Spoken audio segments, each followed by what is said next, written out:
Hello, welcome back to the channel and today's video is not related to aviation. आज का video जो है वो मेकअप वीडियो है। मैं मेकअप ट्यूटोरियल भी नहीं बोलूँगी क्योंकि मुझे खुद नहीं आता मेकअप करना, तो मैं किसी और को क्या सिखाऊंगी।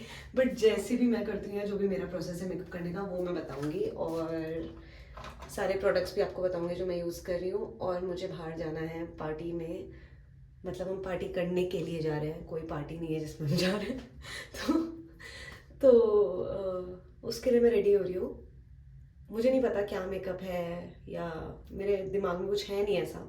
जो भी हाथ में आएगा मैं वो करती जाऊंगी और बताती जाऊंगी आपको। Let's get started. लेकिन मेकअप ट्यूटोरियल या मेकअप वीडियो के साथ साथ मैं थोड़ी बकवास करती रहूँगी एज यूजुअल। और आप देख रहे हो ये तो शायद आप देखना चाहते भी होंगे, पता नहीं। तो हाँ, तो मैं आपको एक इंसिडेंट बताती हूँ जो मेरी लास्ट फ्लाइट पे हुआ था। उसके साथ साथ मैं मेकअप करती रहूँगी, और वो इंसिडेंट मेरे लिए तो काफ़ी ट्रॉमेटाइजिंग था। तो स्टार्ट करते हैं। सबसे पहले डाबर गुलाबरी क्योंकि मैं टोनर नहीं यूज़ करती हूँ और मेरे लिए गुलाब जल मेरे फेस पे सूट करता है। मतलब ये एक प्रोडक्ट है जो 100% मेरे को सूट करता है। तो आई डोंट नो आपकी स्किन पे करता है या नहीं करता, बट हाँ, इससे मैं स्टार्ट करती हूँ। अभी I just took a shower, तो अभी मॉइस्चराइजर भी नहीं है, कुछ नहीं है फेस पे फिलहाल। तो ये मेरी लास्ट फ्लाइट का इंसिडेंट है। अभी तो as I already told you in my last video, फिलहाल तो मैं फ्लाई नहीं कर रही हूँ। बट जो मेरी लास्ट फ्लाइट थी, डेस्टिनेशन नहीं बताऊंगी बट है ये इंसिडेंट मेरी लास्ट फ्लाइट का। इसके बाद मॉइस्चराइज़र फेस शॉप का राइस सेरामाइड जो मैं हमेशा यूज़ करती हूँ, वही पुराना वाला, कुछ नया नहीं है। तो हाँ, ये फ़्लाइट ऑलरेडी बहुत हेक्टिक थी और फुल फ्लाइट थी, और मैं गैली थी, और गैली के साथ साथ मेरे पास सर्विस कार्ड भी था। तो मतलब मेरे पास सर्विस करने के लिए अपना जोन है, और प्लस गैली की रिस्पॉन्सिबिलिटी तो है ही, और मुझे सारे कार्ड्स भी प्रिपेयर करने हैं। मतलब ऑल दो सारे क्रू हेल्प करते हैं कार्ड्स प्रिपेयर करने में, अपने अपने कार्ड सब प्रिपेयर करते हैं, सब डिसमेंटल करते हैं सर्विस के बाद, लेकिन फिर भी गैली की रिस्पॉन्सिबिलिटी रहती है, तो इसलिए थोड़ा सा प्रेशर था। तो फुल फ्लाइट और ऐसा था थोड़ा, प्लस कैप्टन ने ऑलरेडी ब्रीफिंग में बोला हुआ था कि थोड़ा बहुत टर्बुलेंस रहेगा। हम लोग ने कार्ड्स प्रिपेयर किए और कार्ड्स रोल आउट किए सर्विस के लिए। मेरा जोन लास्ट वाला था, मतलब लास्ट की कुछ रोज मेरी थी। तो मैं सर्विस के लिए जैसे ही निकली हूँ, मैंने एक दो रोज सर्व करी तो सीट बेल्ट साइन ऑन हो गया, टर्बुलेंस स्टार्ट होने वाला है। हम लोग ने कैबिन सिक्योर किया और उसके बाद हम वापस कार्ट पे आके सर्विस करना स्टार्ट कर दिया हमने। तो अभी there was this pregnant lady जिसके बारे में ऑलरेडी वी न्यू, कि मतलब पहले से पता था that there is a lady in my zone who is pregnant, तो had to take special care of her. But मैं इतनी बिजी थी कि मुझे बहुत ज़्यादा पूछने का मौका नहीं मिला उसे, लेकिन फिर भी थोड़ा बहुत बात मेरी हुई थी उनसे बोर्डिंग के टाइम पे। बहुत जल्दी डिस्ट्रैक्ट हो जाती हूँ ना मैं बात करते करते। तो जो ये लेडी थी, जैसे ही टर्बुलेंस चालू हुआ, ये थोड़ा सा पैनिक करना स्टार्ट कर दी, बट मुझे नहीं पता था क्योंकि मैं अपना सर्विस करने में बिजी थी। आई शेडो के लिए I am using Huda Beauty का nude palette and Swiss Beauty का सेंटोरिनी का। तो हाँ, तो जैसे ही टर्बुलेंस स्टार्ट हुआ, शी स्टार्टेड पैनिकिंग। थोड़ा थोड़ा बहुत हर किसी को डर लगता है टर्बुलेंस में, है ना, बिकॉज हमें तो आदत रहती है डेली फ्लाई करने की वजह से। बट जो लोग इतना फ्रिक्वेंटली नहीं फ्लाई करते हैं उनको थोड़ा बहुत ऑब्वियसली लगता है, विच इज़ अंडरस्टूड। तो मैंने ज़्यादा ध्यान नहीं दिया, एक्चुअली मुझे पता भी नहीं था तब तक। थोड़ी देर में जैसे मैंने 2 3 4 रोज़ सर्व किया होगा, और अभी भी 4 5 रोज़ थी जब तक मैं उस लेडी तक पहुंचती, उन्होंने बहुत ज़्यादा ही पैनिक करना स्टार्ट कर दिया। मतलब वो सांस भी नहीं ले पा रही थी। मैं उनके पास गई, मतलब her husband was also with her and he also freaked out. तो मैं उनके पास गई क्योंकि वो मेरे जोन में थी। तो मैंने उनको पानी वानी दिया, नहीं पी रही थी वो पानी। उन्हें कुछ समझ नहीं आ रहा था, वो आंखें नहीं खोल रही थी और कुछ तो वो बोल रही थी अपनी नेटिव लैंग्वेज में जो मुझे नहीं समझ में आ रहा था। और तो जब मेरी उनसे स्टार्टिंग में बात हुई थी तो उन्होंने मुझसे इंग्लिश में ही कम्युनिकेट किया था, लेकिन अभी वो क्या बोल रही थी मेरे को कुछ समझ में नहीं आ रहा था। तो मैंने बहुत उनको काम डाउन करने की कोशिश करी, और एक्चुअली मुझे तब तक समझ भी नहीं आया था कि इनको टर्बुलेंस की वजह से कोई प्रॉब्लम हो रही है। मुझे लगा कुछ मेडिकल इशू है, मतलब इसको भी मेडिकल इशू ही कंसिडर करेंगे, लेकिन फिर भी। तो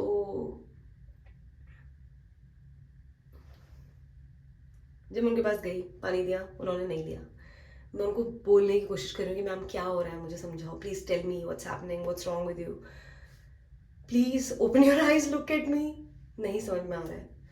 5 7 मिनट ये सब चला, उन्होंने आंखें नहीं खोली, आंखें बंद करके ऐसे एकदम कुछ तो बोल रही थी या कुछ प्रे कर रही थी, मुझे नहीं पता। 5 7 मिनट के बाद उसके हस्बैंड ने मुझे बताया कि ये टर्बुलेंस की वजह से डरी हुई है। पहले क्यों नहीं बताया, पता नहीं।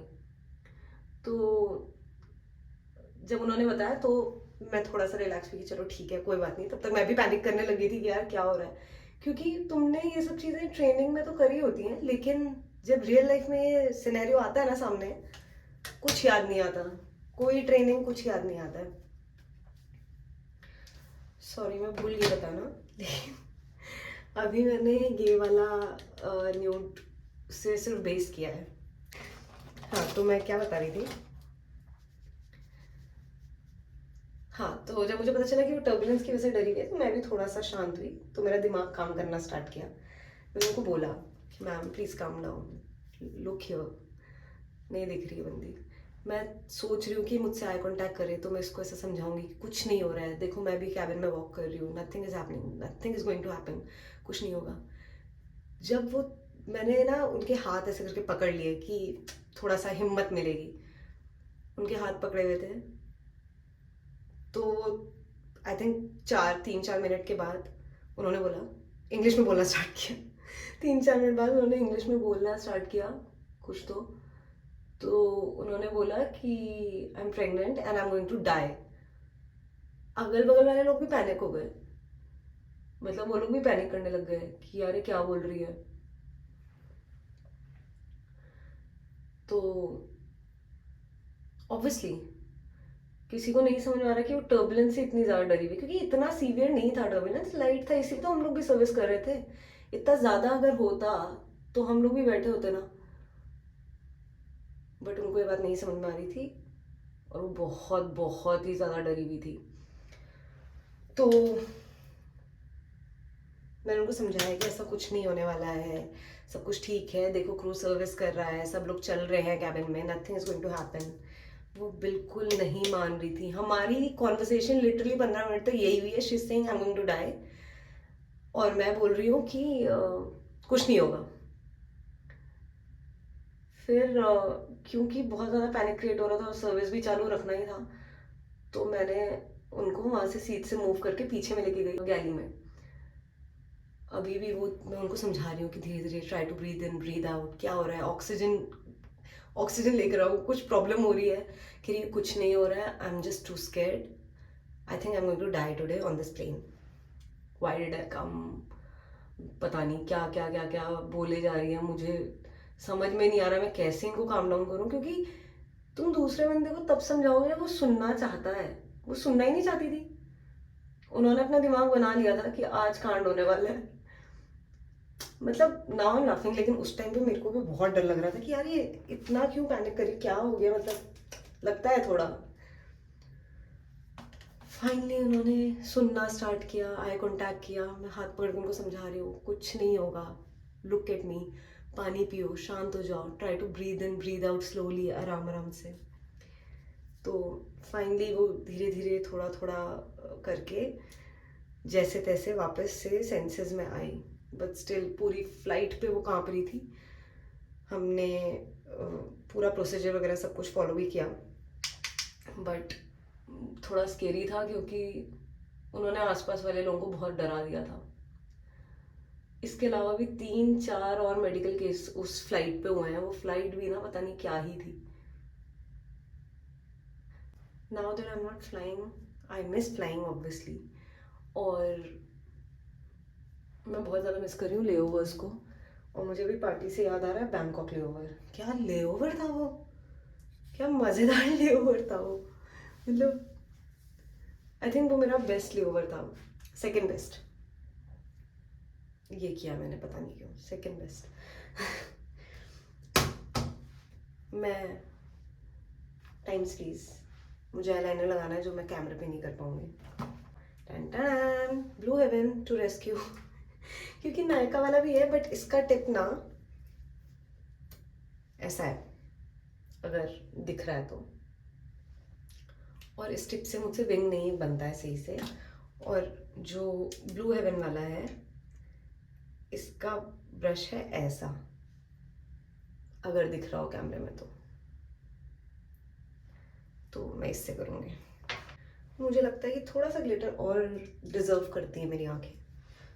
नेक्स्ट इज पहले फाउंडेशन फिर ब्राउज। हाँ, तो मैं बैंकॉक लेओवर के बारे में बता रही थी। वो क्या ही लेओवर था।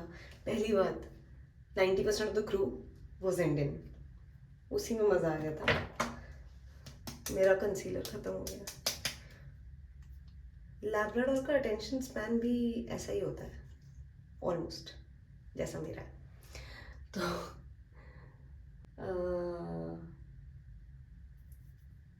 ब्लेंडर, ज़्यादातर क्रू था इंडियन। गैली में जितने लोग हैं सब इंडियन। अलग ही ड्रामा चल रहा है, हंसना ही नहीं बंद हो रहा है गैली में। सर्विस के लिए जा रहे हैं, फटाफट सर्विस करके वापस आ रहे हैं ताकि गैली में कॉमेडी चालू हो सके। और सरप्राइजिंगली वो बैंकॉक की फ़्लाइट काफ़ी शांत थी as compare to the other flights, क्योंकि बैंकॉक फ्लाइट पे यूजुअली टूरिस्ट्स होते हैं जो कि वैकेशन मोड पे होते हैं, तो वो बहुत ज़्यादा ड्रिंक करते हैं, तो बहुत ध्यान रखना पड़ता है। और काफ़ी बिजी फ्लाइट होती है बेसिकली। बट वो वाली फ्लाइट बिजी नहीं थी क्योंकि आई थिंक वो नाइट फ्लाइट थी। तो रात को सब लोग सो गए खाना खाने के बाद, अपना ड्रामा चालू हो गया पीछे गैली में। लिटरली मुंह बंद करके ऐसा हंसना पड़ रहा है क्योंकि कस्टमर्स उठ जाएंगे। इतना कॉमेडी किसी फ्लाइट पे आज तक नहीं हुई। नीचे फ्लोर पे बैठ बैठ के हंस रहे हैं, हंसी नहीं कंट्रोल हो रही है किसी की भी। एक से एक कार्टून थे उस टाइम पे crew. Very funny crew and the best set of crew I have ever had. Foundation वही अपना रेगुलर रिवॉन्ची। तो हम लोग लैंड हुए मॉर्निंग में, नाइट फ्लाइट थी तो मॉर्निंग में लैंड होके क्रू ने बोला, मतलब जितनी भी लड़कियां थी सबने बोला शॉपिंग करने जाएंगे। लड़कों ने बोला हमें सोना है। लड़के शॉपिंग करने के लिए नहीं गए, हम सब लोग शॉपिंग करने के लिए निकल गए। आई थिंक वो लेओवर था भी थोड़ा लंबा। भाई एक मॉल है वहाँ पे, उसका नाम मैं भूल रही हूँ, जहाँ से क्रू यूजुअली शॉपिंग करता है, प्लैटिनम मॉल। वो मॉल है, खो जाए बंदा वहीं। मतलब ज़्यादा बड़ा नहीं है, 5-6 फ्लोर्स का है, बट इतना बड़े एरिया में वो है और इतना ज़्यादा वहाँ पे अच्छे कपड़े मिलते हैं कि हम तो पागल हो गए थे जाके। मैं तो पागलों की तरह एक एक शॉप में घुस के एक एक कपड़ा देखे। अगर आपने मेरा बैंकॉक लेओवर वाला वीडियो देखा भी होगा, उस मॉल में मैं उस वाली वीडियो में भी गई थी। तो हम लोग वहाँ से आए 6-7 घंटे बाद। 6-7 घंटे हम उधर बिना खाए पिए शॉपिंग कर रहे थे। और वहाँ पे जाके ना, एक तो करेंसी की वजह से ऐसा लगता है कि सब कुछ कितना सस्ता है, क्या क्या भर लो समझ में नहीं आता। इतना सामान ले लिया था एंड में कि मुझे समझ में नहीं आ रहा था कि ये बैग में फिट कैसे आएगा। जैसे तैसे मैंने वो बैग के ऊपर बैठ के बैग को बंद किया है। उसके बाद शाम को जब रेस्ट करने का टाइम आया तो जो लोग सोए थे सुबह वो लोग उठ गए, उन्होंने बोला पार्टी करने चलते हैं। फिर उधर एक स्ट्रीट है जिसका नाम मैं भूल गई हूँ, क्योंकि मेरी मेमोरी बहुत शानदार है। तो वहाँ पार्टी जाने का प्लान बना। फिर हम लोग पार्टी करने के लिए बाहर चले गए और फिर हम आधी रात को वापस आए। और सोने के लिए वैसे तो 10-12 घंटे बचे थे, लेकिन नींद किसको आनी थी। इतना अच्छा सेट ऑफ क्रू, एक ही रूम में सारे बैठ के चल रही है वापस कॉमेडी, वही सब चल रहा है, खाना ऑर्डर हो रहा है। Blush Rare Beauty, the best purchase I have ever made makeup products में। हाँ, मेकअप प्रोडक्ट्स में। ओह, मुझे ना आज आई लैशेस भी लगानी थी, बट मेरे को ऐसा डर लग रहा है कि पूरा मेकअप ही ख़राब हो जाएगा आई लैशेस की वजह से, अगर वो अच्छे से लगी नहीं, क्योंकि मुझे लगानी नहीं आती हैं। तो मैं सोच रही हूँ ट्राई करूँ या नहीं करूँ, ओवर हो जाएगा क्या। बट क्या ही फ़र्क पड़ता है, ओवर हो जाएगा तो मतलब मुझे अच्छा लगना चाहिए ना, ओवर होगा तो होगा। ये नायका के ब्लश ब्रश से मैं इसको ब्लेंड करूँगी।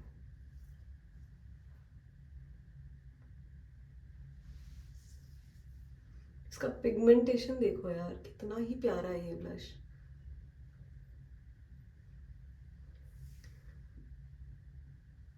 मैंने डिसाइड किया था कि मैं इसको सिर्फ स्पेशल ओकेजन्स पे यूज़ करूँगी, क्योंकि ये इतना महंगा है। लेकिन जब से ये आया है मैं डेली इसी को लगा रही हूँ। इनफैक्ट अपने बेसिक मेकअप पे भी इसी को लगा रही हूँ बाहर जाने के लिए, दिन में शाम में।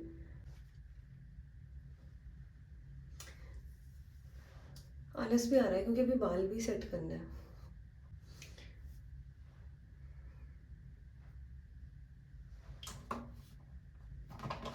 इसके लिए यूज़ कर रही हूँ मैं बेनिफिट की प्रिसाइज माई ब्राउ पेंसिल। ये काम भी मुझे नहीं आता ठीक से, इसके लिए भी मैं करके वापस आती हूँ। मतलब काफ़ी ये क्लोजेस्ट है, इससे ज़्यादा अच्छा नहीं बना सकती मैं, तुक्के में बन भी जाता है। आईलाइनर और आईब्रोज आप डिसाइड नहीं कर सकते कि आप कैसा बनाने वाले हो, वो उनकी मर्जी है। ठीक से हो गया तो अच्छी बात है, नहीं हुआ तो तुम्हारा दिन खराब है। क्या करूँ, लगाऊँ क्या लैशेस या नहीं लगाऊँ? किसी से सजेशन लेना चाहिए क्या मुझे? मैं लैशेस लगाऊँ या ना लगाऊँ के लिए भी इतनी कंफ्यूज हूँ। ज़िंदगी के डिसीजंस कैसे लूँगी मैं? जब तक मैं ये डिसाइड करती हूँ कि मुझे लैशेस लगाने की नहीं, और बाल सेट करती हूँ, लिपस्टिक मैं एंड में लगाऊंगी क्योंकि वो लिप ग्लॉस है जो मैं आपको दिखाती हूँ।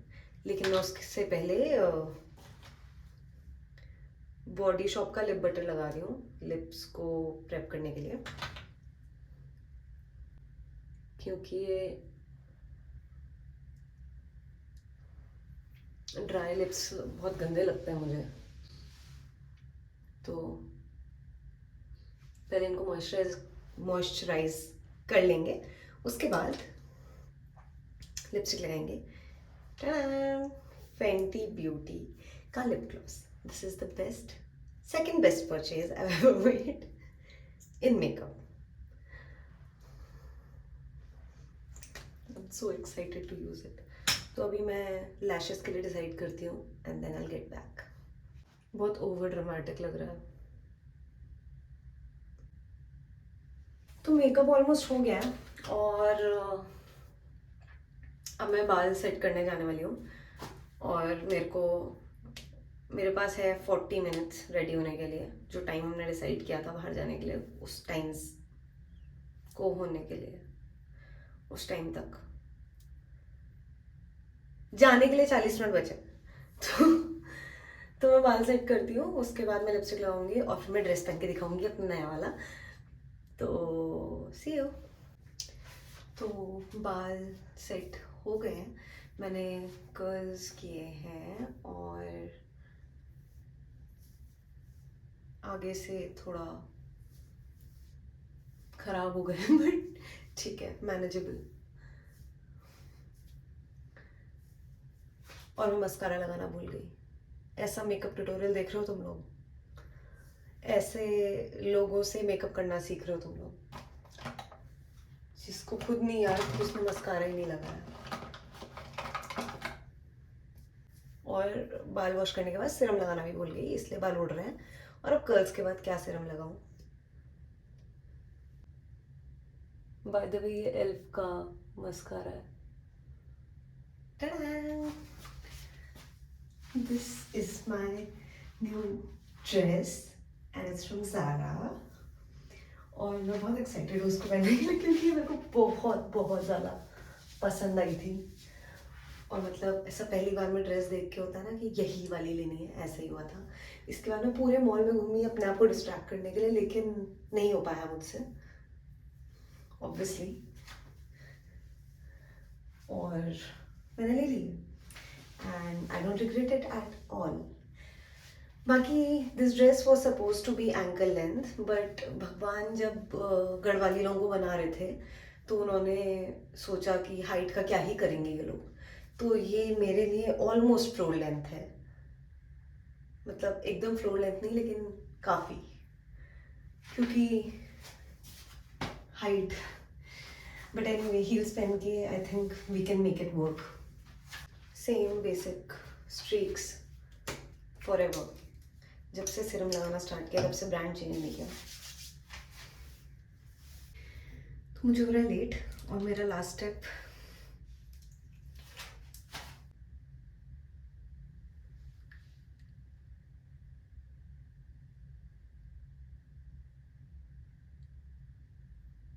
Just look at this gloss, ये कितना ही प्यारा है यार।